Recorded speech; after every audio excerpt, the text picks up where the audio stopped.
Bonjour, et voyons donc pourquoi et pour quelles raisons les propriétaires peuvent vendre ou simplement se débarrasser d'une Suzuki Grand Vitara d'occasion. Après avoir lu une cinquantaine de critiques, je me suis rendu compte que la plupart des automobilistes ne sont pas satisfaits de la rigidité de la suspension du Vitara. J'étais l'un d'entre eux. Il semblerait que nous conduisions un SUV, car c'est exactement ainsi que le constructeur a présenté le Vitara à tout le monde, et nous ne devrions certainement pas ressentir d'inconfort sur des surfaces inégales.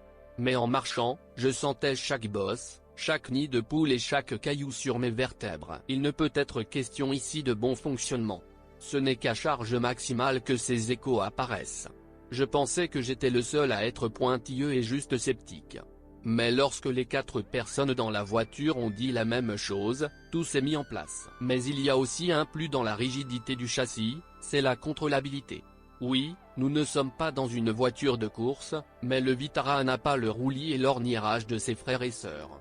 Même à grande vitesse, la voiture tient la route avec ténacité, prend les virages en toute confiance. Il n'y a pas de balancement et vous n'avez pas besoin de rattraper la voiture avec le volant. Il y avait plusieurs moteurs dans la gamme du troisième Suzuki Grand Vitara, 2.0, 150 chevaux, 2.4, 169 chevaux, et 3.2, 233 chevaux.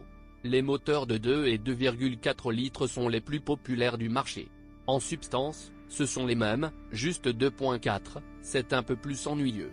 Il se caractérise par la consommation d'huile, l'étirement de la chaîne de distribution, les valves douloureuses et le capteur de pression d'huile. La chaîne dure rarement plus de 100 000 km. Les premiers signes d'un remplacement prochain sont un certain bruit de cliquetis dû au desserrage de la chaîne et des tendeurs. La combustion du pétrole commence généralement après 100 000 km. La consommation acceptable est de 2 litres d'un remplacement à l'autre.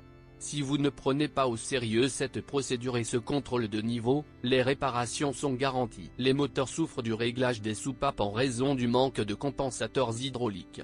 Selon la réglementation, ils doivent être ajustés tous les 40 000 km, mais en réalité, peu de gens le font plus d'une fois tous les 100. Le Vitara dispose de 2 boîtes de vitesses, automatique et manuelle. Transmission automatique, ES1, 4 vitesses, ancienne, sans intérêt, mais, comme une Kalachnikov, fiable. Mais le second a des problèmes fréquents avec la première vitesse lorsqu'il fait chaud.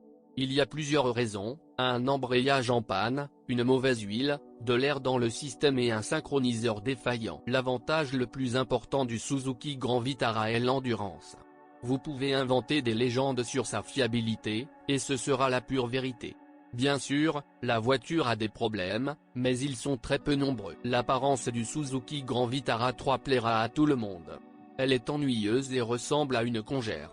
Peu de gens la considèrent comme une beauté. La voiture convient à ceux qui, au lieu de l'apparence, des cloches, des sifflets et d'une conduite confortable, se soucient de la fiabilité de la voiture. Vitara n'a peur ni du froid hivernal ni de la chaleur estivale.